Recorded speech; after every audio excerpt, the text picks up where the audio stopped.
बोल विष्णु भगवान की जय, बोल एकादशी मैया की जय। तो आइए आज सठतिला एकादशी का महत्व जानते हैं।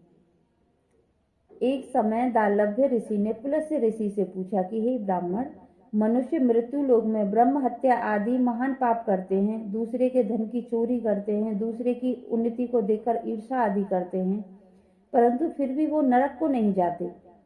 वह न जाने कौन सा अल्पदान या अल्प परिश्रम करते हैं। यह सब आप कृपा पूर्वक मुझसे कहिए। इस पर पुलस्त्य ऋषि बोले कि हे महाभाग, आपने मुझसे अत्यंत गंभीर प्रश्न पूछा है।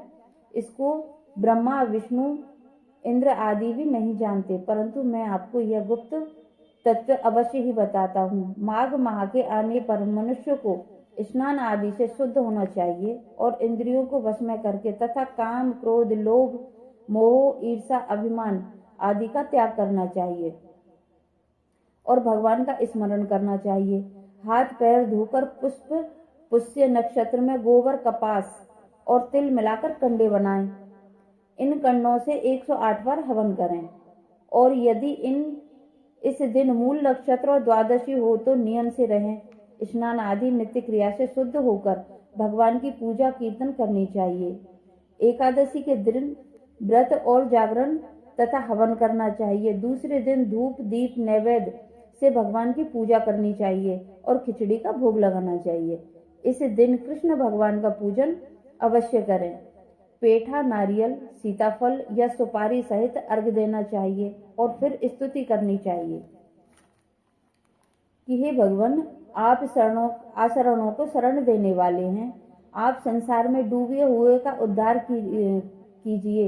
हे पुंडरीकाक्ष, हे कमल नेत्रधारी, हे विश्व भगवान, हे जगत गुरु, आप लक्ष्मी सहित मेरे इस तुच्छ अर्घ को स्वीकार करो।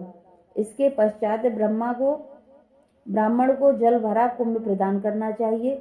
ब्राह्मण को श्यामा गाय और तिल पात्र भी देना चाहिए। तिल स्नान और भोजन में श्रेष्ठ है, अतः मनुष्य को तिल दान भी करना चाहिए। इस प्रकार जो मनुष्य जितने तिल का दान करता है वह उतने ही वर्ष स्वर्ग में निवास करता है। तिल का स्नान करें, तिल का उपटन लगाएं, तिल का हवन करें, तिलोदक, तिल का भोजन करें और तिल का दान करें। यह सठतिला एकादशी कहलाती है। इससे अनेक प्रकार के पाप नष्ट हो जाते हैं। नारद जी बोले कि हे भगवान, आपको नमस्कार है। इस सठतिला एकादशी का क्या पुण्य और क्या कथा है, सो सब कृपा करके मुझे समझाइए। तो श्री कृष्ण भगवान बोले कि हे नारद, मैं तुमसे आंखों देखी सत्य घटना कहता हूँ। प्राचीन काल में मृत्यु लोक की यह सत्य घटना है। प्राचीन काल में मृत्यु लोक में एक ब्राह्मणी थी। वह सदैव व्रत किया करती थी।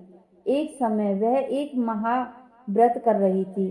इससे उसका शरीर अत्यंत दुर्लभ हो गया था, परंतु उसने कभी भी देवताओं तथा ब्राह्मणों को धन तथा अन्न दान नहीं किया था। इस प्रकार मैंने सोचा कि इस ब्राह्मणी ने व्रत आदि से अपना शरीर तो शुद्ध कर लिया है और इसको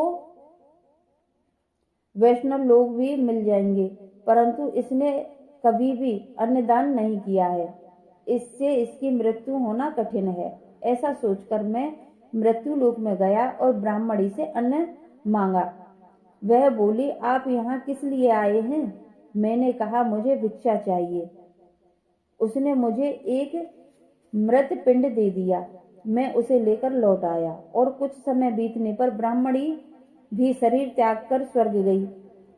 मृत पिंड के प्रभाव से उसे एक आत्मग्रह मिला, परंतु अपने को वस्तुओं से शून्य पाया। वह मेरे पास आई और बोली कि हे भगवान, मैंने अनेकों व्रत आदि से आपकी पूजा की है, परंतु फिर भी मेरा घर वस्तुओं से शून्य है।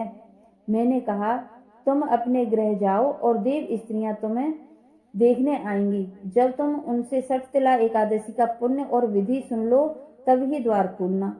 तो भगवान कहने लगे। भगवान के वचन सुनकर वह अपने घर को गई और जब देव स्त्रियां आकर द्वार खोलने लगी तब ब्राह्मणी बोली कि यदि आप मुझे देखने आई हैं तो सठतिला एकादशी का महात्म कहिए।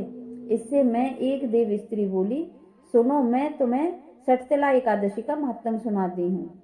जब उसने सठतिला एकादशी का महात्म सुन लिया तब उसने द्वार खोला। देव स्त्रियों ने उसको देखकर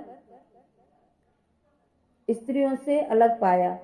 ब्राह्मणी ने भी देव स्त्रियों से कहे अनुसार सठतिला एकादशी किया और उसके प्रभाव से उसका गृह धन और धान्य से भरपूर हो गया। अतः मनुष्य लोक में मनुष्यों को सठतिला एकादशी का व्रत करना चाहिए। इससे मनुष्य को जन्म जन्म में आरोग्यता प्राप्त होती है और दरिद्रता नष्ट हो जाती है। इस व्रत से मनुष्य के समस्त पाप नष्ट हो जाते हैं। बोल विष्णु भगवान की जय। और एकादशी करने के बाद हमें भगवान का कीर्तन अवश्य करना चाहिए। तो आए 2 मिनट भगवान का स्मरण करें। श्रीमन नारायण नारायण नारायण, श्रीमन नारायण नारायण नारायण, श्रीमन नारायण नारायण नारायण, श्रीमन नारायण नारायण नारायण, लक्ष्मी नारायण नारायण नारायण, लक्ष्मी नारायण नारायण नारायण, श्रीमन नारायण नारायण नारायण। बोल विष्णु भगवान की जय।